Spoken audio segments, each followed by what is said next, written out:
all of us know how easy it is to forget important things. No, kabulutan na dali ra gyud makalimot ta sa mga importanteng butang. For example, we forget birthdays of other people, we forget appointment, and then we forget the promises that we made. And sometimes we even forget the lessons we learned from the past. Nakalimot ta sa mga leksyon na tun-an nato sa una.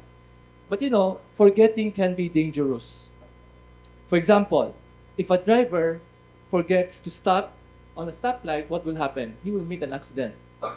And then if a student forgets the exam date, nakalimot siya, muadto sa exam, hagbong, he will fail. And if a patient forgets to take his medicine, what will happen to his health? His health will get worse. So in the same way, our spiritual life can be in danger if we forget God. Kung makalimot ta sa Ginoo, delikado sa atong spiritual life. So sa Deuteronomy chapter 4, Moses was speaking to the people before they enter into the promised land. He knows that when life becomes comfortable, the Israelites might forget the Lord. And when the people forget God, what will happen? They will drift away from their faith. That is why Moses gives them a warning. Yung siya, don't forget or you will fall. Don't forget the Lord. Otherwise, makasala mo. So this passage reminds us that spiritual failure usually does not happen suddenly. Dili biglaan na mawala ang sa katao sa faith. It begins when we stop remembering God. It begins when we stop obeying His word. And when we slowly give our hearts to other things. So mao to ang topic karong buntag, don't forget, don't fall. So before we continue, can we all please stand? Let's pray. Father in heaven, thank you, Lord, for this day. Lord, this topic is very relevant to us this morning. Lord, may you use the word to speak to us. Father, we want to hear your word. And I pray, oh God, that we will have an open heart, an open mind to listen to you. Na maminaw mi sa imong badlong o mutuo mi, ug mo sunod mi sa imong kagustuhan. All this we pray. In the mighty name of Jesus, everybody says, Amen. Okay. To those who have just joined us, kay basin karon na mo nag-attend. So usa na yung Deuteronomy.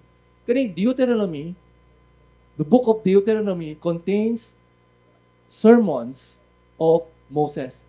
Series of sermons of Moses.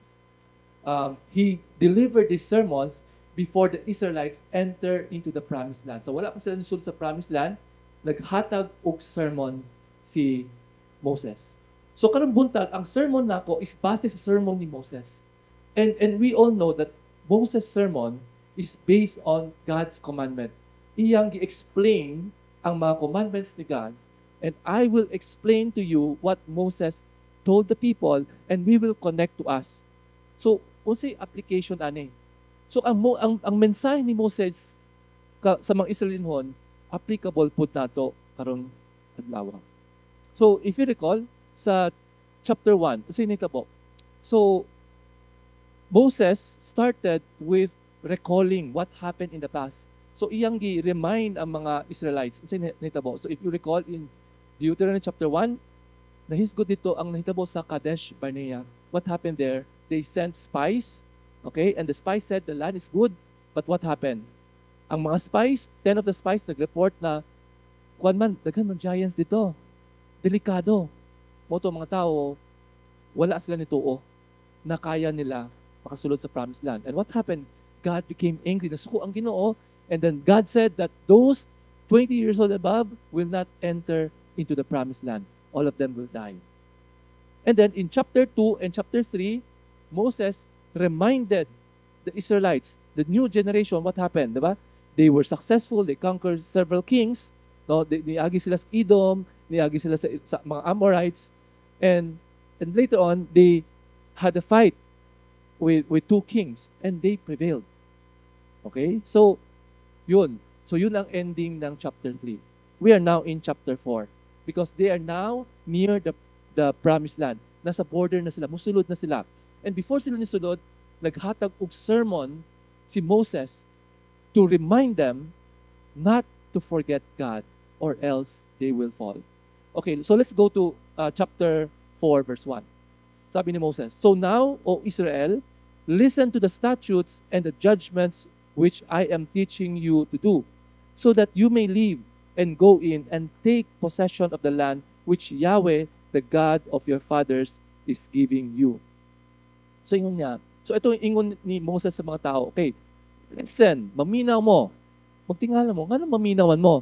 Kay sermon. This is an oral sermon. Si Moses naghatag og oral sermon and then nay tao nagsulat. Somebody wrote down the sermon of Moses. So this is the sermon of Moses. So maminaw mo. Maminaw mo sa statutes, meaning mga balaod. These are the commandments given by God. And judgments. Isa may judgment. So kaning judgment, kani ang mga judgment ni Lord, unsa ang angay nila buhaton. These are God's judgment about appropriate behavior by His people. Okay? So Moses is telling the people, okay, kamo mga Israelinon, maminaw mo sa pulong sa Ginoo, mutuo mo, musunod mo. Okay? That is the statement of Moses. And then sabi niya, listen to the statutes which I am teaching to you so that you may live. So ang benefit nga mutuman sila sa balaod o kagustuhan Ginoo is aron mabuhi sila. Moses is saying that God's commandment will lead them to life. What kind of life? A life that is full, no? The life that is trouble-free because they are under God's will. Okay? And we all know in 1 John chapter 5 verse 3, the commandments of the Lord is not burdensome. Dili bugat ang mga commandments sa Ginoo kay para ni sa atong kaayuhan. And then in verse 2, sabi niya, "You shall not add to the word which I am commanding you, nor take away from it, that you may keep the commandments of Yahweh your God, which I am commanding you." So ingon siya, ayaw pagdugang. Ayaw dugangi ang akong gipang ingon ninyo. Tanan na akong commandments, ayaw dungagi, ayaw put kuwai, no? Don't add, don't take away, that you may keep the commandments of Yahweh your God, which I am commanding you. Look here. Unsa ang mga sugo ni Moses sa mga tao? Ang mga sugo po ni Lord. Okay? Dili iyang sugo. Okay? Sabi niya, sundon ninyo ang akong sugo nga gisugo ni Lord kaninyo. In other words, Moses is not giving his own commandment. He's just relaying God's commandment to them. So, in the same way, ako as pastor, I'm preaching the sermon of Moses, kaning mga commandments ni Lord na gihatag kang Moses, ako po gihatag kaninyo. So, ingon siya, do not add to the word. Okay, remember, Moses is acting as a pastor. Okay? So, ingon niya, kaning mga akong gisugo, ayaw dungagi ha? Ayaw dungagi. And this is the problem. Okay? Even during Jesus' time, the Pharisees developed oral traditions that went beyond the written law of Moses. Kaning mga Pariseo nagdugang og mga commandments na sundon sa mga tao. For example, gitudlo nila dapat maghugas sa kakamot before kamukaon, no? So that you will be clean.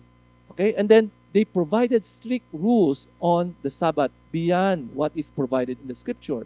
And ingon po sila, ang mga religious people, dapat dili mo pwede muduo sa mga sinners. That's why mga Pharisees would not associate themselves with the prostitutes, tax collectors, because that is part of their tradition. So in other words, daghan sila makipangdugang. They do public display of, they pray in the public. Kanitanan, wala ni sa sugo sa Ginoo. Gikan na sa ilaha.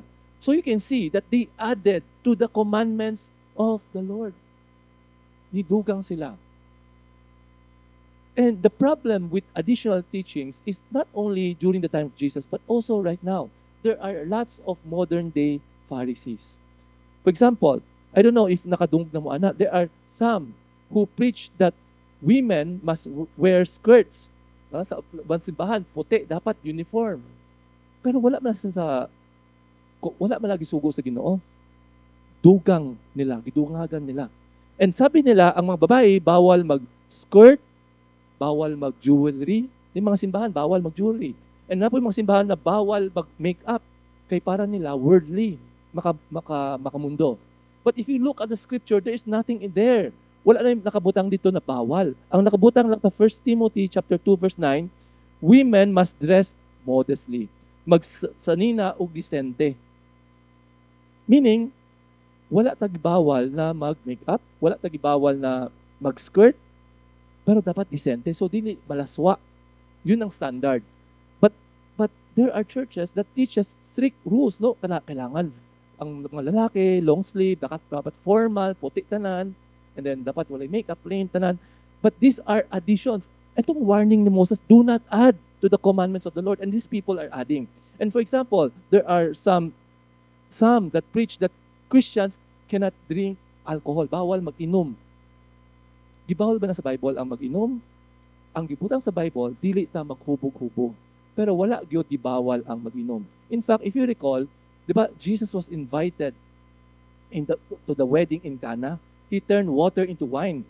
So kung dautan ang bino, ang wine, wala na unta gibuhat ni Jesus kay nakasala ang mga tao. Di ba? So wine itself is not sinful. So what the Bible prohibits is drunkenness. Kaya ang mga tao na kulang self-control, dili gid pwede mag-inom, and then mga addiction. But drinking is not sinful per se. Walay nakabutang sa Bible. So yun. And then napo yung mga uban na mingon, mga Christians bawal manood ng sine. Kay ngit-ngit. Di ba? Makamundo, and bawal mag-club, bawal mag-disco, bawal dula video games, bawal mag-entertainment, etc., etc., etc. You know, the Bible does not say anything about it. These are teachings added by people. What the Bible says is that we have to use discernment. Okay, spiritual discernment. Because sabi ni Paul in 1 Corinthians 6:12, all things are lawful for me, but not all things are profitable.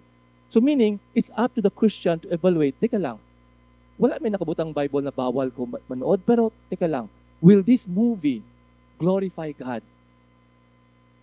Kung kaning movie, maghatag og mga evil thoughts, bad thoughts, or lustful thoughts, dili na maayo. Tama? So we are given freedom.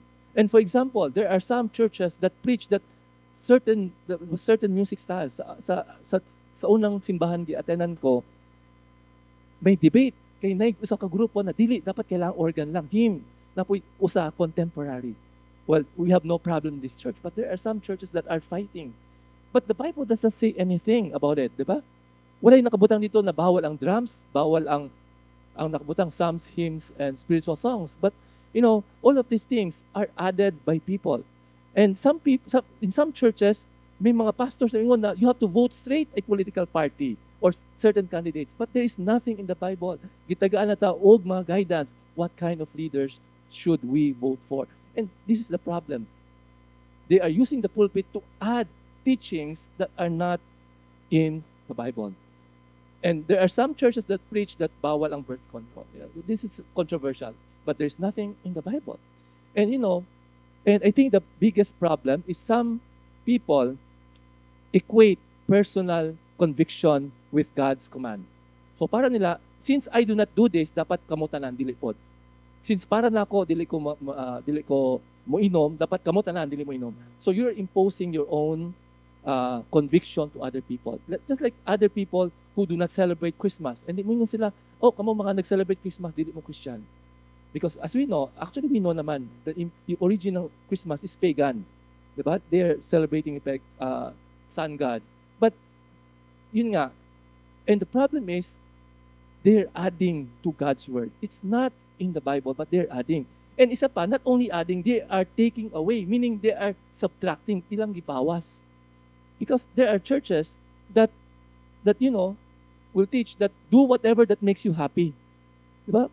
God wants you to be happy. Kung happy ka, okay. Gusto ko happy ka. Ang klaseng sermon yan, di ba? And then some churches teach grace without repentance. God is love. Okay lang. Do whatever you want. God is love. He will forgive you. That's the problem. Kasi walay repentance. And some churches teach faith without obedience. Okay? And then they teach selective obedience. Meaning, ang uban dapat sundon, ang uban dili. Especially sexual purity. The Bible is very clear against sexual immorality. The Bible is very clear against dishonesty. The Bible is very clear against unforgiveness. And one more, and I'm just alarmed. Actually, napoy uban na ingon na it's okay for Christians to marry non-unbelievers. Actually, if you look at the Bible in 2 Corinthians chapter 6:14, ningon si Pablo, do not be unequally yoked with unbelievers. For what partnership have righteousness and lawlessness? Or what fellowship has light with darkness? It's very clear. Even in my church before, sige na gipang ingon na Christians, you have to look for a believer to marry. Tapos mingon mo, paano kung naging believer ko pero di ay Christian akong asawa? Halimbawa, minyo na ko, tapos nahimo ko Christian. It was also addressed by Paul in 1 Corinthians chapter 7 verse 12. Ingon siya, the unbelieving husband has been sanctified through his wife. Kasi pwedeng ang wife Christian, ang husband dili, pero nahitabo na siya nung naminyo na sila. Okay? So, ingon ni Paul, ayaw bulaga ang imong bana kung ganahan siya magpadayon nimo. Pero kung di ganahan siya mo bulag, hayaan mo na. Yun ang sabi ni Paul sa 1 Corinthians 7 verse 12. So we should not subtract. So dili nato tangtangon ang word ni God. Dili nato dungagan, di po nato tangtangon. So kani ang warning ni Moses. Okay, this is the warning of Moses. And then let's go to verse 3. Sabi niya, eyes have seen what Yahweh has done. Nakita ninyo ang gibuhat ni Yahweh. In the case of Baal Peor, for all the men who walk after Baal Peor, Yahweh your God has destroyed them from among you. But you who clung to Yahweh your God are alive today, every one of you. So, ingon ni Moses, hinumdumi unsay gibuhat ni Lord sa Baal Peor. Those who cling to the Lord are alive. When we stick with the Lord, there is life. No? Okay? We will live. And then let's go to verse 5. Sabi ni Moses, see, I have taught you statutes and judgments, just as Yahweh my God commanded me. So, ang mga gitudlo ni Moses, dili iyahang commandment gikan sa Ginoo. So, si Lord nagtudlo niya, and ako as pastor, ako itudlo ninyo. That you should do thus in the land where you are entering to possess. Mao ni inyong buhaton, ingon siya. Okay, verse 6, you shall keep and do them. Buhaton ninyo ang akong gisugo nga gikan sa Ginoo. For that is wisdom. So there is wisdom in obeying God's word. Ingon siya. So what do you mean by wisdom? Ang wisdom, dili ni siya pabrightan na, dili ni IQ. Dili porke nataas na imong grade na kay wisdom. Dili. Ang wisdom is that you understand the profound issues of life and death. You know what is right and wrong. Ang kaalam na gikan sa Ginoo. Okay? And then we all know in Proverbs chapter 1 verse 7 that the fear of the Lord is the beginning of knowledge. Ignorant fools despise wisdom and discipline. Kung ganahan ka maging wise, hadlo ka ang Ginoo. Tahod, reverential fear. And then ingon siya, you shall keep them. You obey. You obey what I commanded you, what the Lord commanded you through me, sabi niya. So that you will display wisdom and your understanding in the sight of peoples who will hear all these statutes and say, surely this great nation is a wise and understanding people. Ingon ni Moses, kung kamos, if you will obey my command, that is from the Lord, people will say that you are wise. Ana di ay? Kay remember, during the time, ang mga neighbors niya, mga Canaanites. So sabi niya, kung sundon yung mga balaod ni Lord, ang mga tao sa palibot mo ingon na kamo wise. In the same way as Christians, if we follow word of God, people will praise God. Wow. This is the right thing to do because ang mga right and wrong naa sa commandments ni Lord. Okay? And then verse 7, For what great nation is there that has a God so near to it, as is Yahweh our God, whenever we call on Him? So, ang nangutana si Moses, rhetorical question, na ba'y last laing nasod, na naay Diyos, nga duol kaninyo, sama kang Yahweh? That's a rhetorical question. There's none. You know, in other Canaanites religion, they believe that their God is far away, unknown God. In fact, do you know that only Christianity teaches a personal God? Christianity and Judaism teaches a personal God.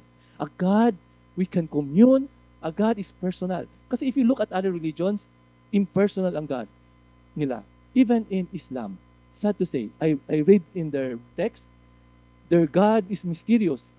Wala sila personal relationship kang Allah because they do not know God. Unlike us, we can know God and we know that God is near. Near. You know, the doctrine of God is near is what we call the immanence of God. Immanence. When you talk about immanence, it talks about God is near, present, and involved in our life. So dito gikan yung doctrine of immanence. So we will not discuss in detail kanyang doctrine. And sabi in verse 8, or what great nation is there that has statutes and judgments as righteous as this whole law which I am setting before you today? So yung nangutan na si Moses nilo, na may laing nasod na parehas sa balaod na gihatag ni Lord? Wala. Ang balaod na Ginoo, righteous, walay sama ani. In fact, do you know that the laws of the land, you know, the West, you know, asagikan, Judean values. Kani mga rights na to, kani mga Philippine mga rights na to, asagikan, based sa Bible. That all men are created equal, asagikan sa Bible. Ang standard sa Bible, righteous. Moto, mga balaod ng mga nasyon, ipang awat ang balaod sa Ginoo. Okay, so let's pause for a while. So what can we learn from this? Sabi sa verse 1, di ba? Sabi ni Moses, so now, O Israel, listen to the statutes and the judgments which I am teaching you to do, so that you may live. So the first lesson that we can learn is that obedience to God leads to life. Obedience to God leads to life. You know, God's commandments are not meant to restrict us. It's not meant to keep us from growing. Okay? Kasi ang iunaw ng tao, freedom, di ba? We always shout freedom. Ang para ng tao, ang freedom means we can do whatever feels good. We reject boundaries. Para sa mga tao, boundaries, walay authority. Ako mubuot, akong gusto na ako. But that is not. Because Scripture teaches that real freedom is living according to God's design. You know, makita na to sa design sa Bible. Okay? May mga commandments diyan. For example, sexual purity. You know, that is intended to protect us so that we can enjoy His design in marriage. Kasi if we, parang ano yan eh, because there's a study, no? Yung parang yung people who instant gratification, dapat magpugong ka so that when the right time come, you will really enjoy it. I forgot what ang experiment yon. Okay, but anyway, but the point is, all of these are intended to protect us because we know right now, daghan mga teenage pregnancies. Diba? Daghan kayo naguba ang kinabuhi agi anak. Kaya nga naman, wala silang sunod sa balaod ni Lord.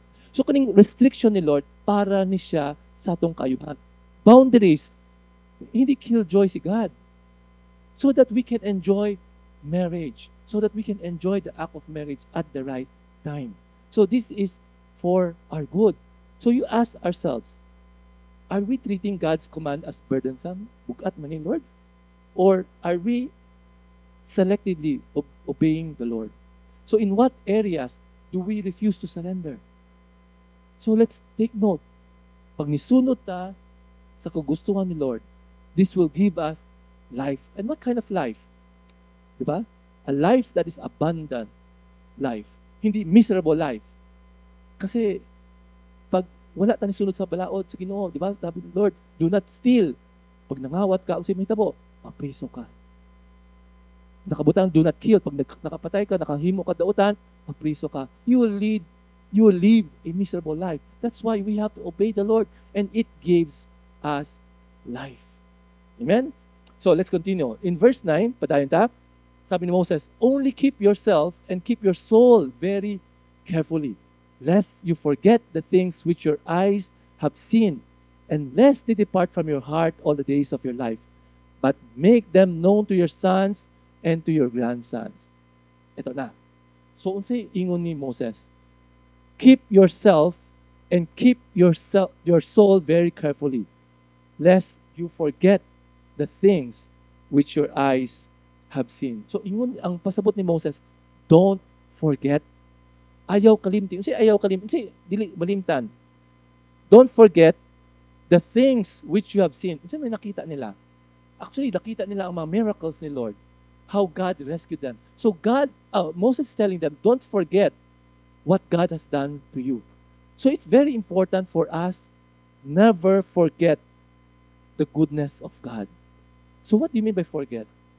Ang forget, dili lang na amnesia ta, kundi we take things for granted. Nakabalo ta, we know that Jesus died for us, but we take it for granted. Kaya para na to, okay lang. Anyway, pasayloan bitaw ko. Magsala ko.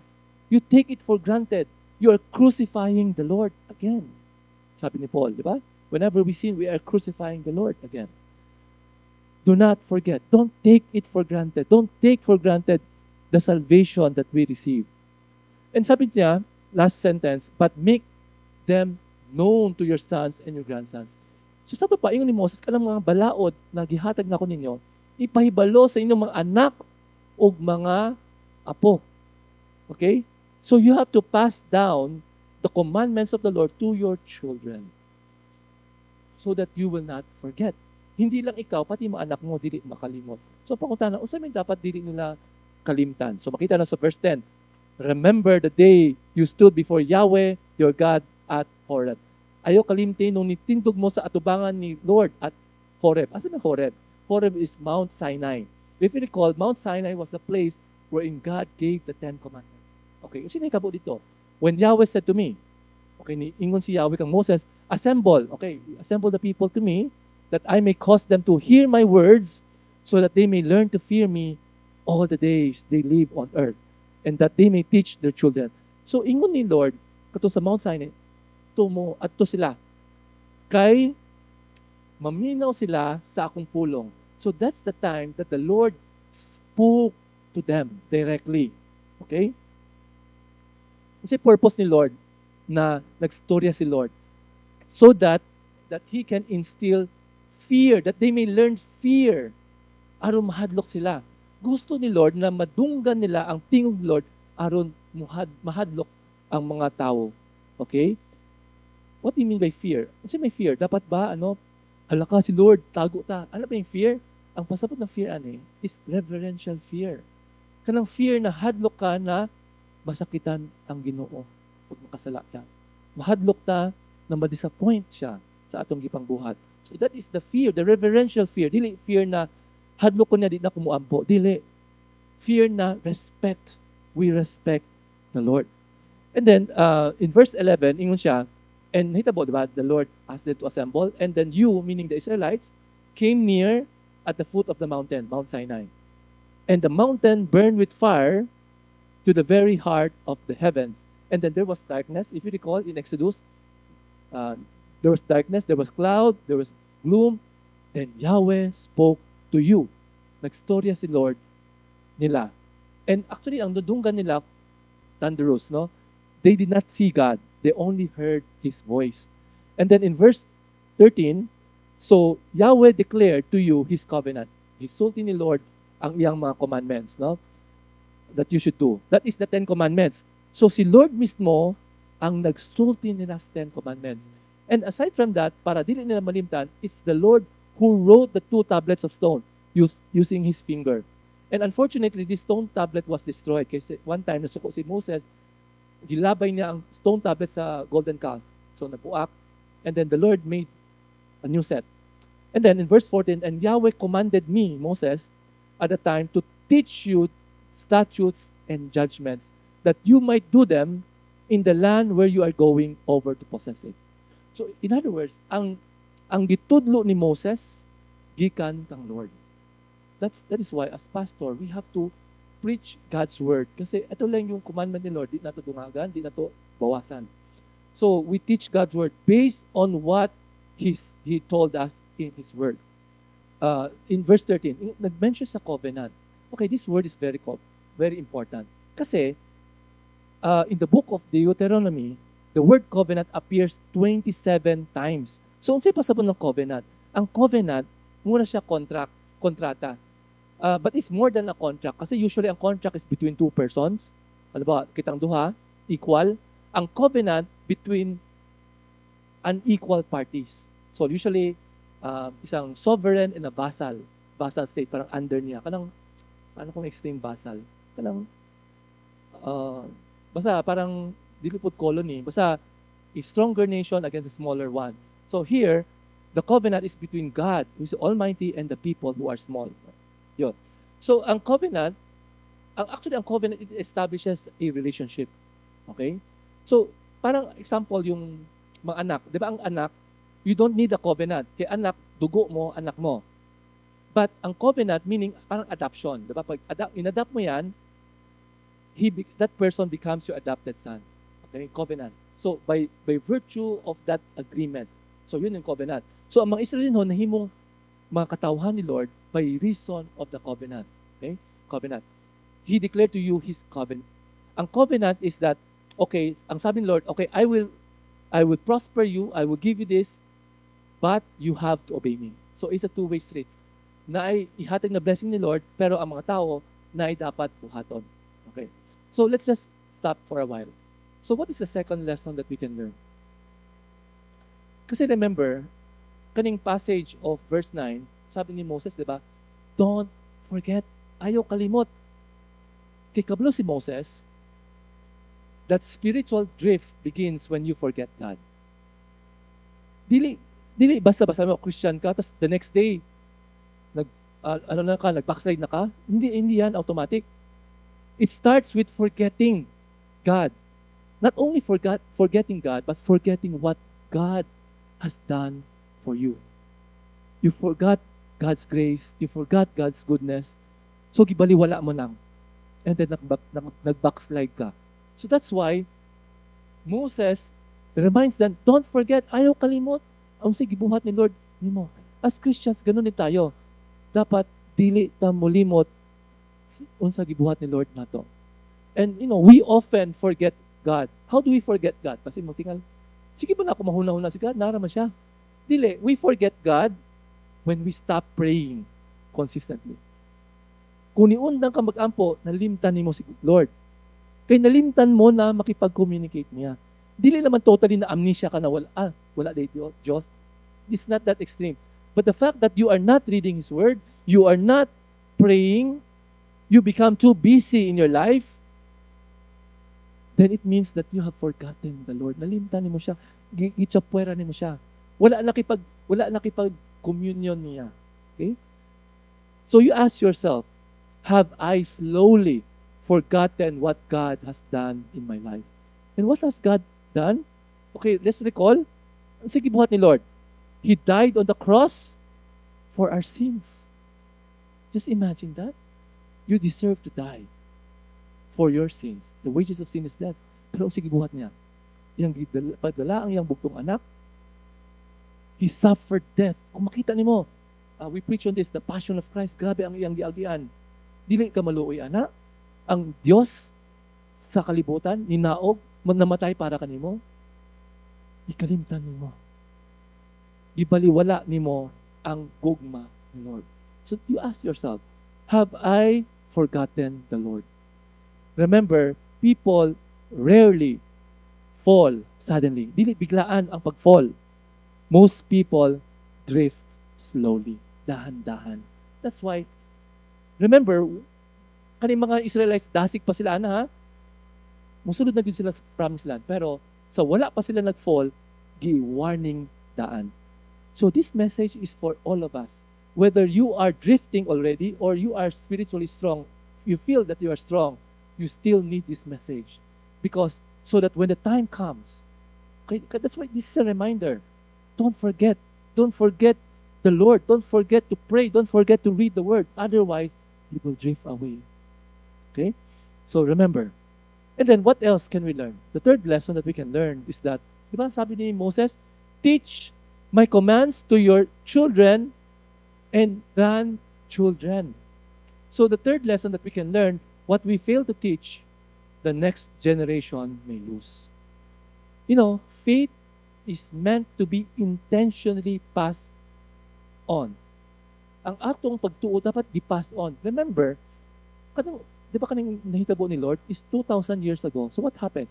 The Christians before, they continue to pass around the message until it reached us. So we owe it to our children. We share the gospel to them. Dapat masangyaw na to ang gospel kanila. Sa mga parents, kaya mga ginikanan dire, ayaw paghuna-huna, ay, okay ra, nalabitaw Sunday school, bahala na si teacher dito. Sila nalabitaw magtudloan na, si pastor na lang, dalo na ako simbahan sila, si pastor na magtudloan na. Ay, enroll na ako sa religious school, bahala na si teacher magtudloan na. Look at the Bible. The primary teacher is supposed to be the parents. Dapat ang mga ginikanan ang magtudlo sa ilang mga anak. So, ang pangutanan nako, mga parents, when was the last time you have Bible study with your children? Nakipag-Bible study ba ka sa mga anak? In our family, we made it a point that we have Bible study.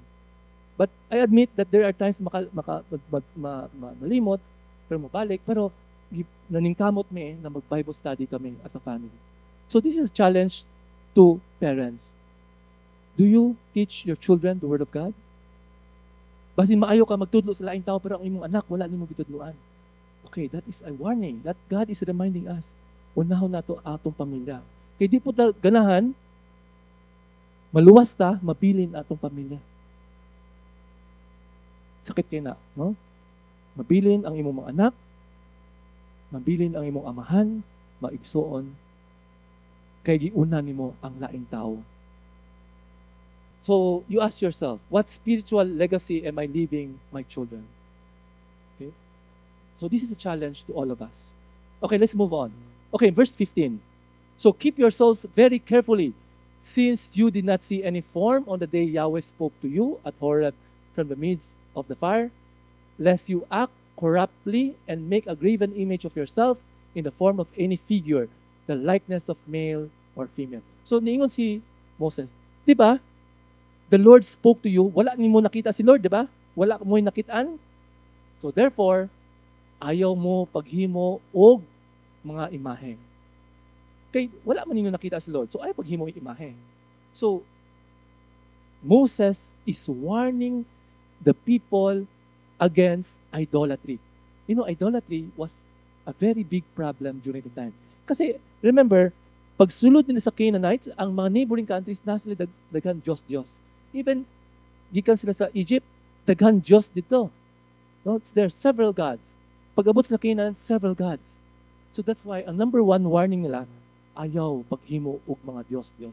Dili ganahan si Lord na maghimo ta mga rebulto, mga statwa.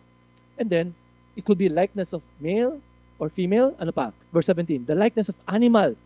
Diba na yung mga uban naghimo og golden calf, for example, or kabayo, or baboy, yung ilang gisamba, mga hayop. The likeness of winged bird, mga birds, mga eagle, mga bats, or whatever. And the likeness of anything that creeps on the ground, mga snakes, mga nag-creep. And then the likeness of fish. So, ingon ni Moses, do not make any images because you did not see God, therefore do not make images. Then, verse 19, unless you lift up your eyes, mulantaw mo sa langit, heaven, and see the sun and the moon and the stars, and all the hosts of heaven, and be drawn away and worship them. So, giwarning ni Moses, ayaw pagsamba sa mga bituon, langit, moon, etc. Those which Yahweh your God has a portion for all the peoples under the whole heaven. So, in other words, kani mga sun, moon, stars, heavenly bodies, this is for all. Si Lord naghimo. So, ang point ni Lord, do not worship the created beings. Instead, worship the Creator. So, yun ang point ni Moses. Ayaw pagsamba o kaning mga Diyos. And then verse 20, but Yahweh has taken you and brought you out of the iron furnace from Egypt to be a people for His own inheritance as of today. So ningon si Moses, kamo, giluwas mo sa Ehipto, hindi siya, ano iron furnace man? Well, this is a figure speech kasi they were enslaved. Lisod ay lang kinabuhi dito sa Egypt.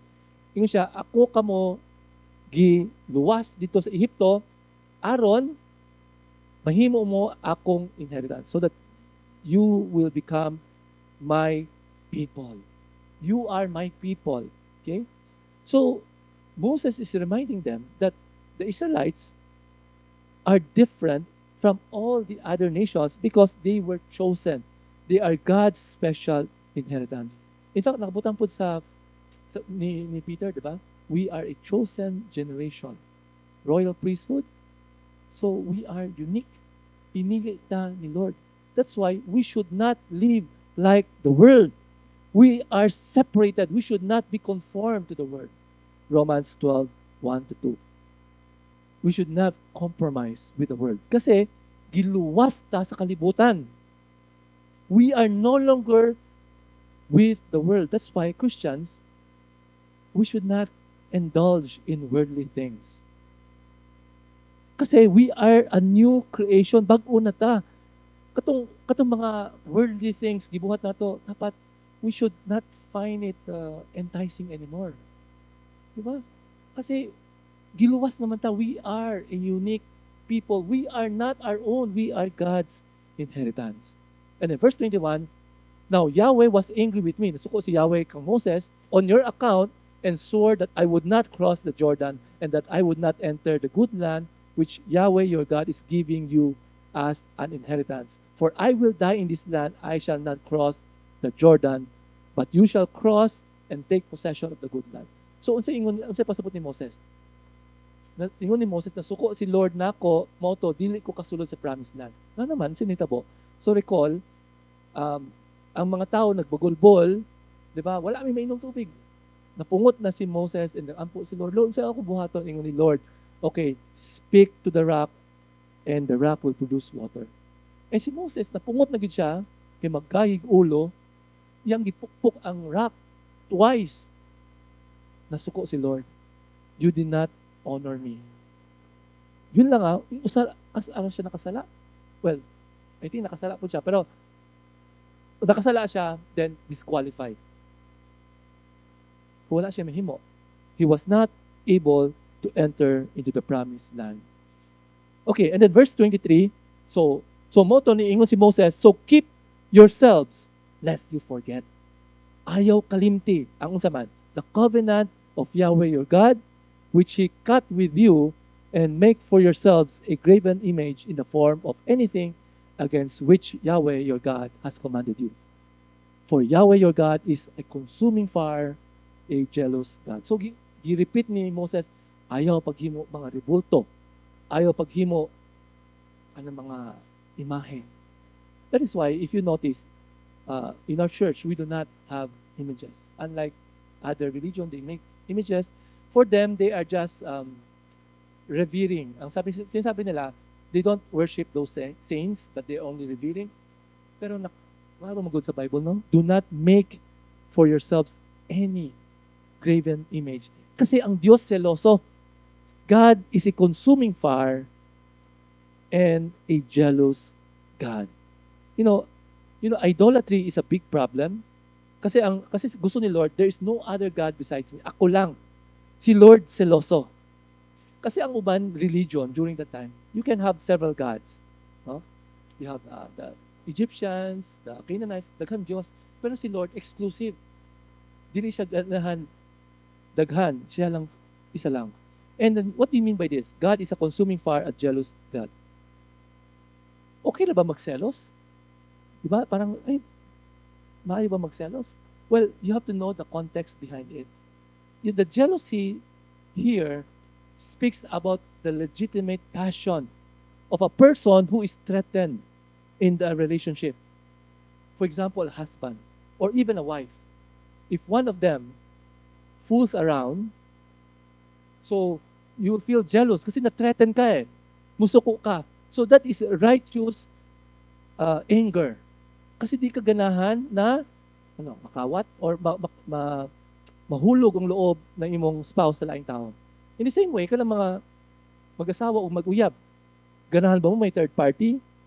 Obviously, dili. Diba? Mag-away yun mo, bahala. Away yun. Dili, pwede. Wala yung third party. So, the same is true with God. God is a jealous God. Gusto ni Lord na siya lang. And in the Old Testament, whenever the Israelites worship other gods, they are committing adultery. Kasi para kang Lord, I am God, you are my bride, dapat wala kay laing bana, ako lang. So whenever the Israelites worship other God, that's why if you look at the Old Testament, adultery, yun ang ginagamit, spiritual adultery. Okay? Because God, our God, is a jealous God.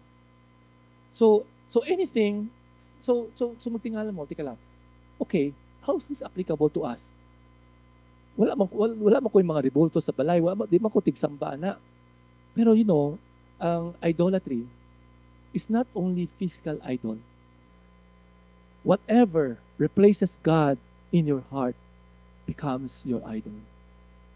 Kung dili na si Lord ang number one, mao ang idolo nimo. So we may not worship carved idols, but anything that takes the place of God, that is an idol. Example ng mga modern day idol. Sa mga example, money, cellphones, yan. Actually self. Kaya ang mga selfie, who is being glorified? Kita.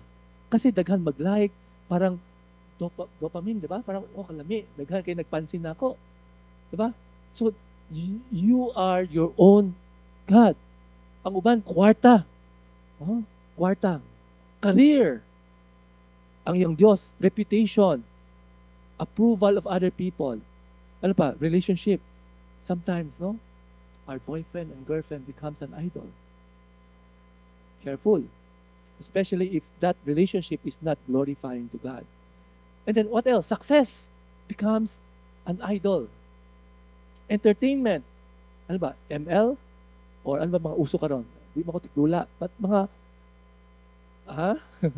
mga computer games naging idol. So, yung idol, tingnan mo, time. Ano ba yung may pinakadaghan nag-spend mong time? Okay? Food, pwede. Gluttony. Kaon. Pero just imagine this, in your 24 hours, God does not demand you to spend 16 hours praying. Dili. Ang gusto ng Lord, mag-spend ka ng time niya. Ano, dili na ito mahatag ang Lord. Huna, ebe, I have 24 hours. I need 8 hours sleep. I work 8 hours, so 16. Kamukaon ko, muligo ko, so pila na mabilin. Ngano di na ito mahatag ang Lord, even kapiranggot. Ngano di ta kaampo. Ngano di ta mag-pray, di ta magbasa sa Bible. Kaya mas daghan ta time mag-scroll. Doom scrolling tawag, di ba? Parang walang katapusan. Parang ayoko na, pero parang ayoko na bumitaw. Parang basta, di ba? Parang ganon. So, so you ask yourself, what do I spend most of my time at? Di ba? What occupies my thoughts? Kisa, una ni mo. Computer games? Delikado yan. So, uyab ni mo? How sweet. Pero, dili pwede sabahan. Di ba? Should be God. What do you trust more than God? So remember, an idol is anything which you depend more than God. Okay? So, ito yung lesson. So, ayaw mo paghunahon, dili applicable na ako. It's also applicable to us. Okay, let's move on. Okay, verse 25. When you become the father of children and children's children and remain long in the land and act corruptly and make a graven image in the form of anything and do that which is evil in the sight of Yahweh your God, so as to provoke Him to anger. Okay, very, very interesting. Sabi ni Moses, kamo, if you remain in the land a long time, alam ba, dugay na mo sa promised land, after several years, ang inyong mga anak, nahimong corrupt, Naghimo sila og maimahe. So, Moses is speaking about the future term. In the future, if any of your children is engaged in idolatry, you make graven image, and then you make God angry, sabi niya, verse 26, sabi ni si Moses, I call heaven and earth to witness against you today that you will surely perish quickly from the land where you are going over to Jordan to possess it. You shall not prolong your days on it, but will be utterly destroyed. So niingon si Moses, pag abot sa panahon, pag nakasala mo, I promise, kamo, you will perish. Patyon mo, you will be destroyed. So, giwarningan ni Moses, kung kamo, in the future, ang mga imong anak niyo makasala, bantay mo, kay kamo, patyon mo, dili mo mudugay diha sa promised land. Okay? Yun sabi ni Moses. Giwarningan niya, and then verse 27, and Yahweh will scatter you among the peoples. Ilagpot mo layo-layo, no? And you will remain few. Gamay na lang mo mabilin among the nations where Yahweh drives you. And there you will serve gods, the work of man's hands, wood and stone, which neither see, nor hear, nor smell, or eat. So, Moses is warning them, if they commit idolatry, what God will do is to drive them out. And you know, this happens in history. So later on, di ba, we have a united kingdom, King David, King Solomon, and after that, nabulag, and then the people committed idolatry. Gitagpadala prophet, no? Isaiah, Jeremiah, daghang mga prophet ipadala. Ibadlong sila, wala silang minaw. And then what happened is that the Assyrians came, conquered them, and then scattered them throughout the land.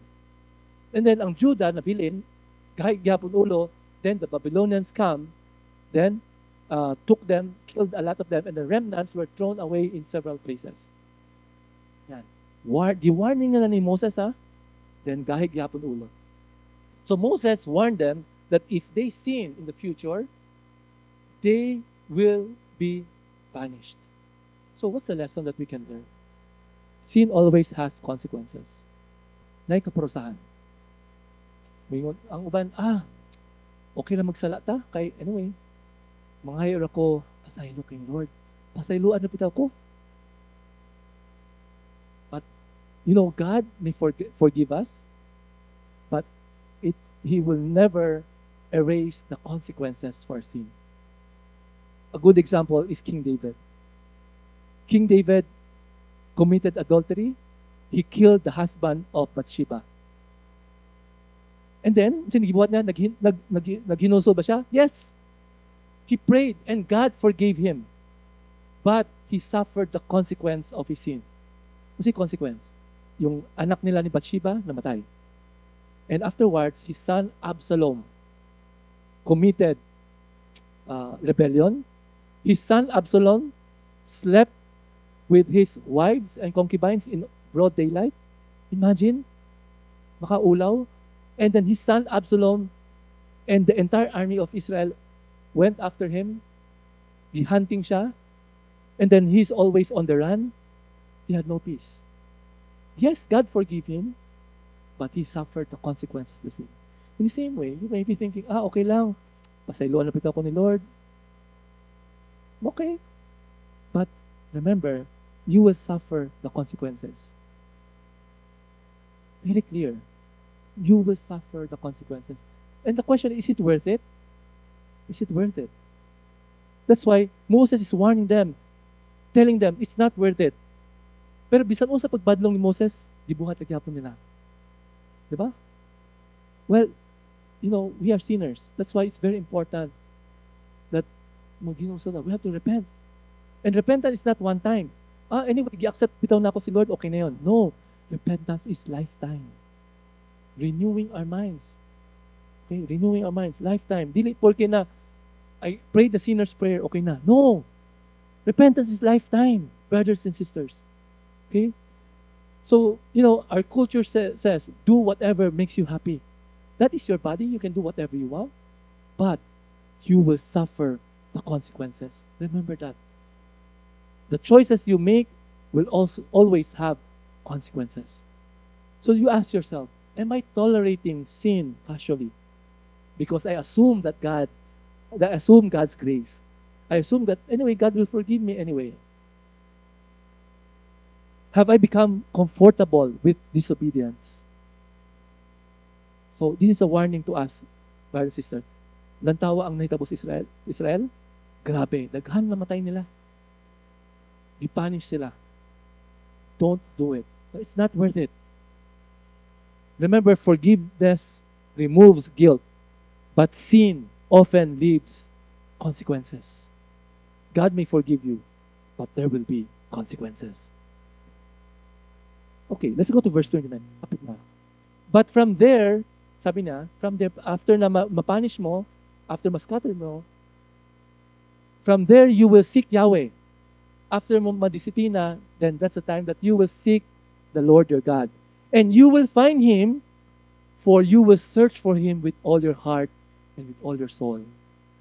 So after nagiparusahan na mo, sigurado ko, pangitaon ni mo si Lord. Mubalik ka, maghinuso ka, maghila ka, with all your heart, with all your soul, you will search the Lord. So, Moses reminds the audience that, actually, warning ni Moses that there will be judgment, but at the same time, Moses comforted them. The judgment will not be forever. There will be an end for the judgment, but God will not abandon you. God will punish you. So, as Christian, makasala ta, disiplinahan ta sa Ginoo. But there will come a time when God says, enough is enough. I will show grace. What nakablaw sa kadugay? Sa Israelites, 40 years. So, ayaw po kulatan na 40 years o parusahan ni Lord. Ayaw po. No? But the point is, the judgment is not forever. There will come a time that God will listen, will give grace. And that's a time when the people really search for Him with all their heart and with all their soul. In verse 30, and when you are in distress, and all these things have come upon you, in the last days, you will return to Yahweh your God and listen to His voice. Moses is acting as a prophet. Siya, mabot ang panahon. After nakasala mo, maghinusol mo, maghilak mo, pangitawan ng Lord, and mubalik mo sa Ginoo. It happened sa exile, diba? Sa time ni Nehemiah, Ezra, the remnants returned to Israel. So, restoration is also part of Israel's future. In fact, even in the Old Testament, sabi ni Paul, all Israel will be saved. So, this is a time for the Gentiles, that the gospel will preach to the Gentiles. When the fullness of time comes, then the message, Israel will finally see the Messiah that they have pierced on the cross. Now, all Israel will be saved.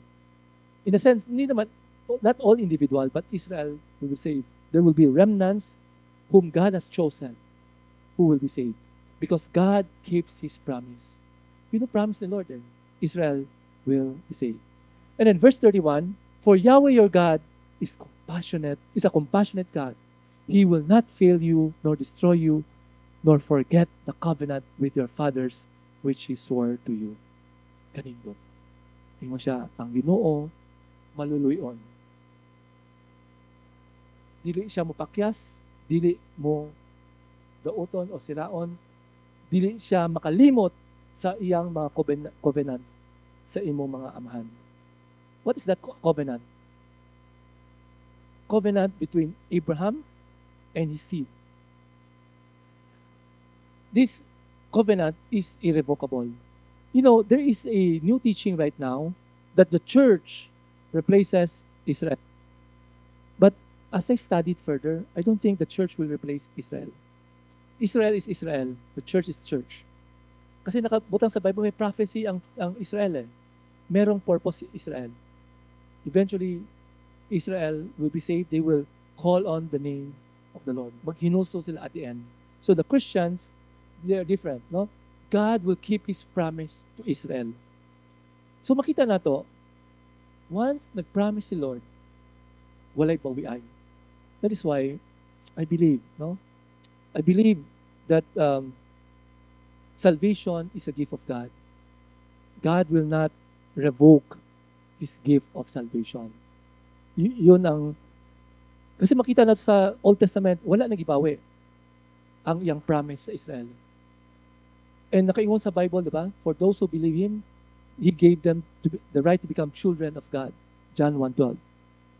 Sa mga nituon niya, mahimo yang anak. So, kung mahimo ta anak, ako mutuo ko, dili ta, pag-abot na panahon siya, di na kita anak. Di nakaluwas. I know there's a debate, sabi na, Calvinist, Arminianism, but if you look at the Old Testament, I will incline that, kung naluwas na siya ni Lord, God is going to preserve you. Perseverance of the saint. So, that's why, whenever Christians sin, God will discipline. Kung ako sa Kristohanon, dili gidisiplinan ni Lord, mahadlok ka, dili ka tinuod anak ni Lord. Kung pila ka tuig na ka nakasala, wala gihimo si Lord, bye-bye. Basin dili mo luwas. Abi lang ninyo luwas ka. Pero kung luwas ka, dili ka pasagdan ni Lord, iyang ka disiplinahon. Just like what God did to Israel. Gidisiplina niya paulit-ulit and ulit. And at the end of the day, giluwas niya ang remnants. Not the individual Israelites, but Israel as a unit. Okay? So there will be remnants. So what can we learn from this? Number 6, last lesson. Even if you fall, God welcomes those who return. Grabe, no? Sinasabi ni Lord, kabulok ko kamo makasasala. Giluwas ko kamo. And kabulok ko, wabot ang panahon na makasala mo, pero pag mubalik mo, tinud-an ay pagbalik mo, ako kadawaton. So failure is never the end for those who sincerely return to God. I do not know what stage you are, but some of us, maybe at that stage, you feel that, dako naman ako kasalanan kang Lord. Nagrebelde ako, nagbackslide ako, wala na. Some believers think that I have wandered too far. God must be disappointed at me. I cannot recover spiritually. You know what? Look at the Israelites. Gahig ulo kayo, no? Paulit, pero giluwas gyapon sila. And the same is true with us Christians. No matter how far you are, you have been a Christian, you committed sin, you have backslidden. Ang ingon ni Moses, if you seek the Lord with all your heart, He can be found. And He will restore you. So makita na, grabe no? Grabe kaayo ng Ginoo. So ito yung sinasabi ng grace. God says, seek me and you will find me. So you ask ourselves, have I drifted spiritually? Gaano kalayo ka na? Balik. Ayaw pasag din na layo na kayo ka, kay mas grabe ang disiplina. It's not worth it. It's not worth I've experienced that. Walang peace. Parang layo kayo. Parang sa pag-ampo ni mo, you cannot connect to the Lord. Parang layo kayo si Lord. Parang you feel so empty. Yes, lami ang sala. Kaya kung hindi lami ang sala, wala yung magkasala. Tama? Lami ang sala. There's no denying it. Pero, pait ang disiplina ng Lord. Sakit. That's why, come back to the Lord. Balik na niya. Because it's not worth it. You may fall far, but you are never beyond God's mercy when you truly repent and return. If you look at the Bible, kisa mga hero diha. Mga hero ba sila? Walay perfect diha. Moses was not perfect. Nakapatay siya, murderer. Bakakon. David, murderer, adulterer. Isa pa, Paul, killer. All of them, all of us, we're the same. We are all sinners. That's the beauty of God's grace. That's the beauty of God's grace. You know, the Bible says, for all have sinned and fallen short of the glory of God. Ang angin nato, mamatay sa atong sala. Pero agi siyang gugma, itagaan ta chance. Whoever believes in Him shall not perish, but have eternal life. Kada mo doon niya, dawaton siya. And ang tinuod na pagtuo, makita ang bunga. It's very easy to say that I have faith. But where's your obedience? Where's your work? Do not take God's discipline lightly. Do not take God's grace lightly.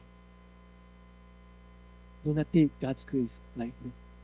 You know, you may be wondering, teka lang, di ba ang Deuteronomy, it contains the commandments of God? Yes. In fact, in chapter 5, it talks about the 10 commandments. Pero kanyang kanindot. Before Moses commands the people, he starts preaching God's grace. Why? Because if Moses starts preaching God's commandments kagad, people will feel down. That's why in the pulpit, we should not preach. It's okay to preach morality, pero dapat hindi yan lang. Kasi if you just preach on morality, ang mga tao will feel down, will feel hopeless. You must first preach God's grace. Kasi ang grasya ng Ginoo ang mag-usog nato. Sabi sa 10 Commandments, you should not do this. Di mo na ako kaya. Sakto. That's why you need Christ. You need God's grace. You need to surrender. That's why I like the sermon of Moses. Actually, I appreciated Deuteronomy. Kasi nakita, ay, inanad mag-preach si Moses. He started, very hanay, may outline siya eh. He started with recalling God's grace before. And before niya ihatag ang mga commandments, giuna sa niya ang God's grace. Aron, pag abot sa commandments, mas dali na dawaton. That's why we have to start preaching the gospel first. Once we see the beauty of the gospel, then we realize, ay, kanindot ng gugma ni Lord, musunod ko. Agi sa grasya ni Lord. Okay? So, whenever we preach morality, we have to also insert God's grace. Never preach morality on its own because people will feel burdened. And di na sila ganahan mo balik simbahan kay di man ako kaya ni. But the reality is, di na to kaya. That's why we need Christ. We need to accept Christ. We need to accept Christ because only the Lord Jesus and the Holy Spirit can change us to be more like Him.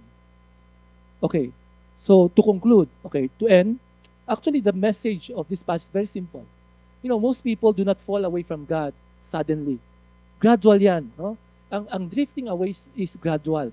Dili ka bigla mag-backslide. It starts by stop reading God's Word.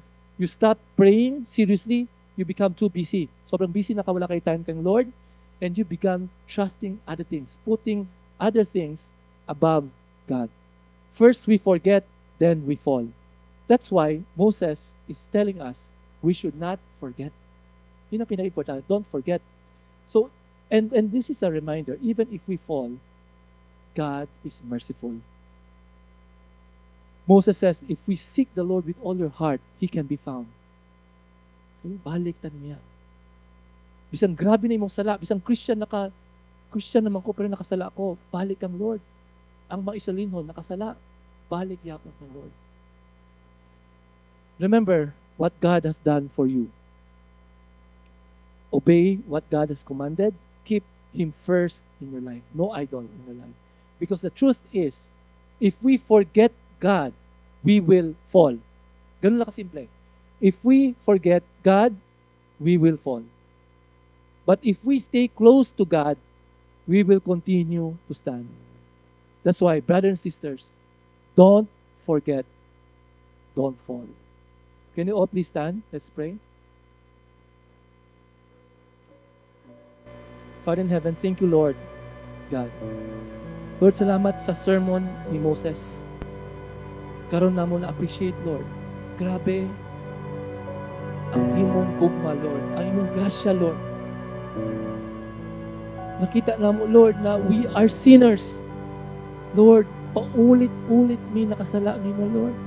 It could be sin of pride. It could be sin of lust. It could be sin of dishonesty. We have fallen short of your glory. Yang kung may nakasala mi. And salamat, Lord, na ay paglaom. Ang paglaom kay namatay si Jesus sa cross alang sa akong sala. Lord, kabalo mi, Lord, lisod, sundon ang imong balaod. This one, that's why we need you, Lord. Ikaw ang kailangan, Lord. Ikaw ang maghatag namo o lakas aron sundon ang imong balaod. Lord, I pray for you. We put our trust in you. We put our faith in you. Gusto mo na ikaw mahimo among Diyos. Dili lang among manluluwas, kundi dili among Diyos. Lord, tabangin mo, Lord. Sundon mo. Sundon ang imong mga balaod kay agi sa imong grasya. Salamat, Lord. Thank you for your grace. Thank you for your grace, Lord. You know, the Lord is speaking to us. You know, the Lord is speaking to you. Maybe, karon na ka naka-ari, or minsan, siguro, dugay na ka ni ari sintaan, pero, lain man eh, murag, ang Diyos, nakikistorya mo karon. The Lord is speaking to you. Wherever you are. Dili aksidente na ka dire, kapatid. Na ay plano si Lord kanino. Nakita niya ang imong kinabuhi, nakita niya ang imong pangliso. Pero naay paglaom. Kay gusto niya na magkaroon ng relasyon kanino. He wants a relationship with you. A personal relationship because our God is a personal God. Iya kang imbita. Iya kang imbita karon na maduol ka niya. Ikapoy na ka sa imong kinabuhi. Bisan unsa nimo pagkayot, bisan unsa nimo paningkamot, makasala ra gyapon ka. Kay dili nimo kaya kapatid ko ikaw lang. Kailangan mo si Jesus. Kailangan mo ang iyang Espiritu Santo ang mag-usab kanimo. Kung kana ang imong gusto, ing na si Lord, Lord, ako i-surrender, ako kinabuhi nimo. Lord, I want to surrender my life to you. From this day forward, dili na ako ang magbuot sa akong kinabuhi, kundi ikaw, Lord. Lord, I surrender my life to you. I want to make you my King. Na ikaw ang isip akong hari, akong Diyos, ikaw akong sundon.